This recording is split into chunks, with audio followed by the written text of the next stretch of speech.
The heavy, dark clouds hung low in the skies, as Hayato came to find out when he looked out of the kitchen window. He was so indulged in trying to figure out the recipe from his mom's old cookbook, he only now realized why he couldn't see the letters properly anymore without the help of the lamp. Sure, it was cloudy the whole day, but this was something else. The warning of heavy storms they listened to the other night flashed through his mind, the sudden darkness sending chills down his spine, speeding up his heartbeat. Come on, they said it's coming at night, not in the evening already. He thought he would have enough time to prepare for the horror storms always unleashed on his mind, but those plans went out of the window as soon as he heard the first raindrops drumming into the glass. His hands tightened into fists to stop the shaking as the wind outside picked up on strength. Damn it, why now? Couldn't it wait a few hours? At least until... He cowered when a lightning bolt crossed the sky, an involuntary whimper escaping his throat.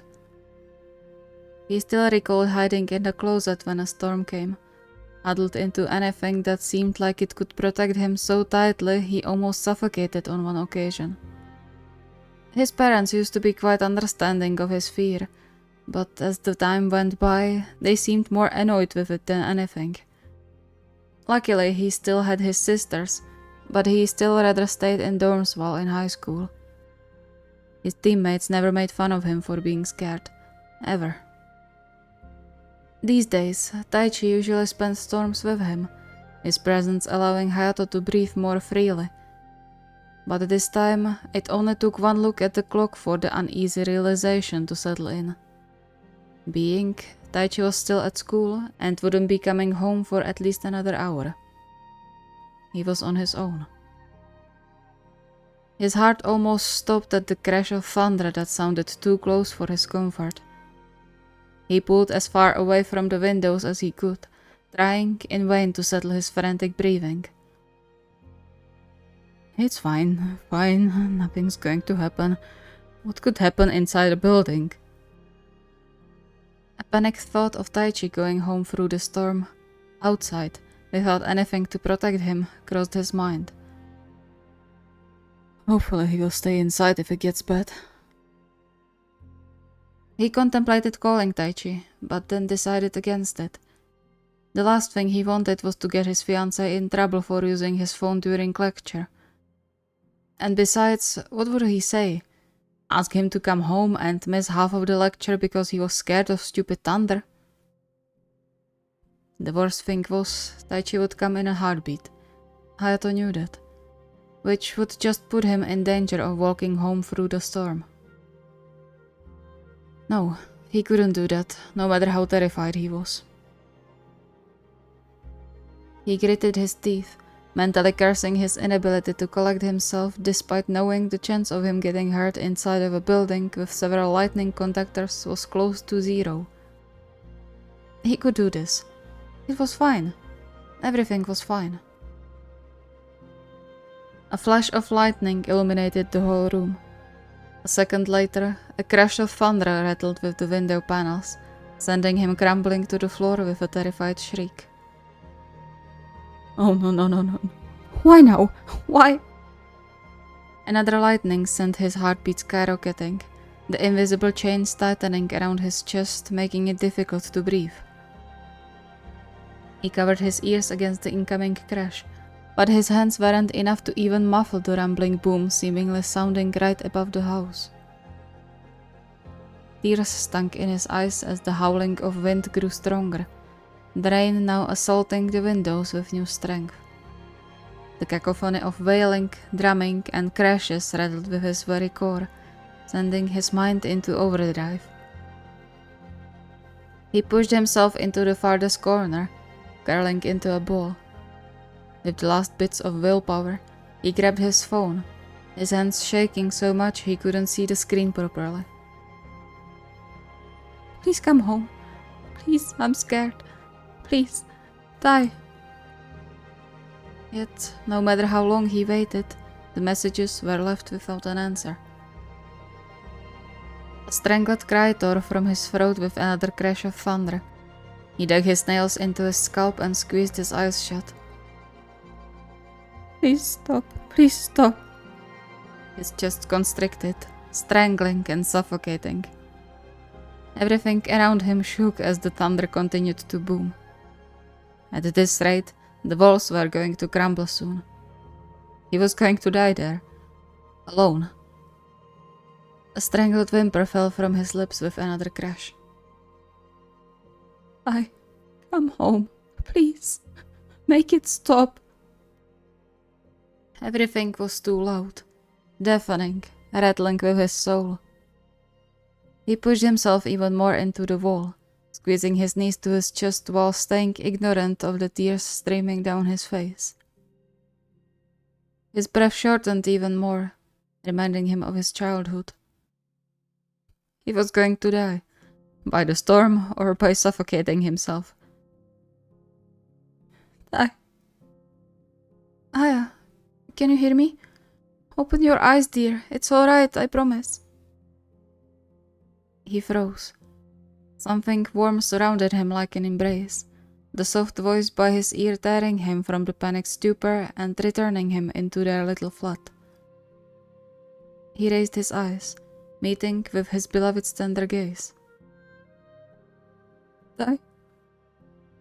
Despite his own widened eyes, Taii gave him a small, reassuring smile and adjusted the blanket around Hayato's shoulders to stick close to him.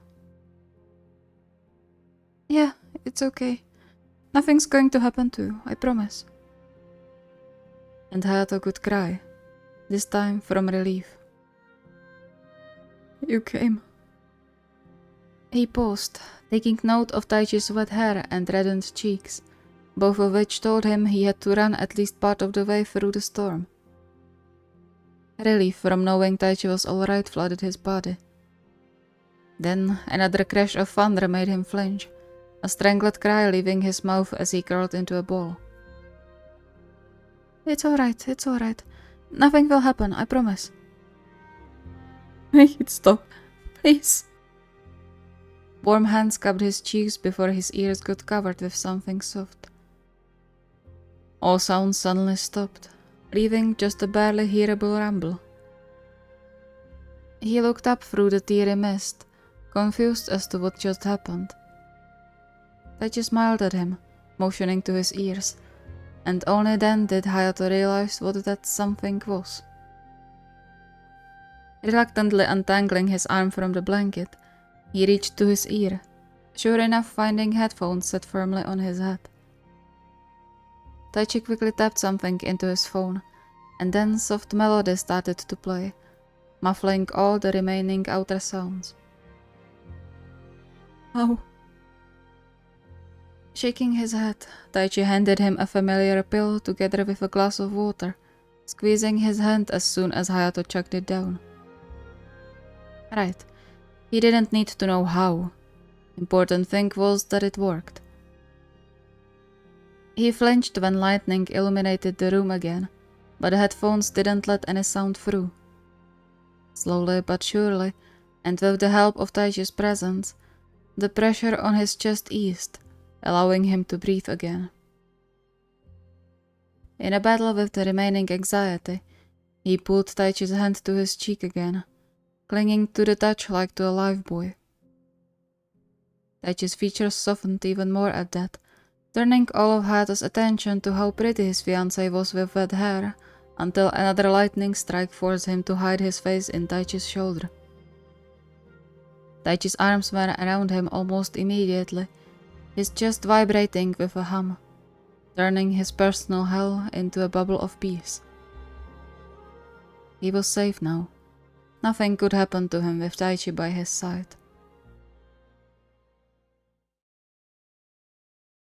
It felt like ages before Taichi gently tapped on his back, letting him know the storm passed. A quick glance out of the window told him the wind and rain eased up, and the clouds weren't as dark as before either. He reluctantly pulled the headphones off, the music replaced by a soft rustling of rain. But there was no more thunder, no more lightning. How do you feel? Hayato shivered. Tired. Yeah, that's understandable. I'm sorry it took me so long to get here. Don't be. I'm glad you made it. You didn't get hurt, did you? The storm, it... No, I'm alright. I just ran through the rain a bit. He chuckled quietly, though Hayato didn't miss the fact he tensed. It's a bit of a déjà vu, wouldn't you say?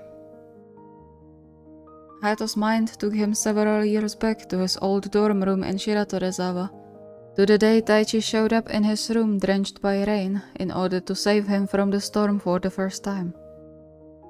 To the day they shared their first kiss. It was a fond memory, or at least Hayato thought of it that way, which just made Taichi's sudden tension so strange. Hoping to dispel it, Hayato reached up to repeat the history and pull Taichi into a kiss, feeling his lower lip trembling. I guess it is. He snuggled closer, his eyes straying to the headphones in his hand. Where did you get these? Oh, I saw an ad for them last week, saying they have some of the best noise-cancelling technology on the market. And since the storms were supposed to come, I thought I would buy them for you. Hayato's heart swelled. He didn't expect he could fall even deeper in love, but he was glad Taichi was constantly proving him wrong in that department. Though... You shouldn't be spending so much on me. The earbuds and now this. Taichi blushed, averting his eyes. It's worth it if it helps you. And it's the least I can do to return all the things you do for me. Swallowing the remark that that's just what partners do, Hayato sighed softly and kissed Taichi again, for both of their sakes. Thank you, love. Can we watch something now? There are still some snacks in the cupboard. And you should dry off. We can't have you catch cold or something worse.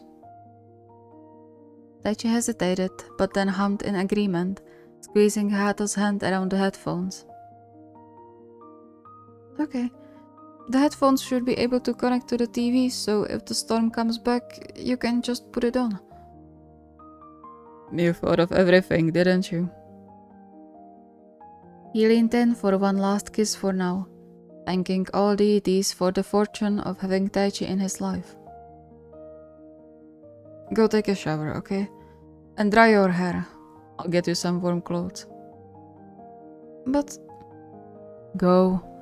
Let me take care of you too when I pulled you out of lecture. The inner battle was clearly visible on Taichi's face, but then he sighed and nodded, a shiver running through his body as he got up. Alright, thank you. No problem. Love you.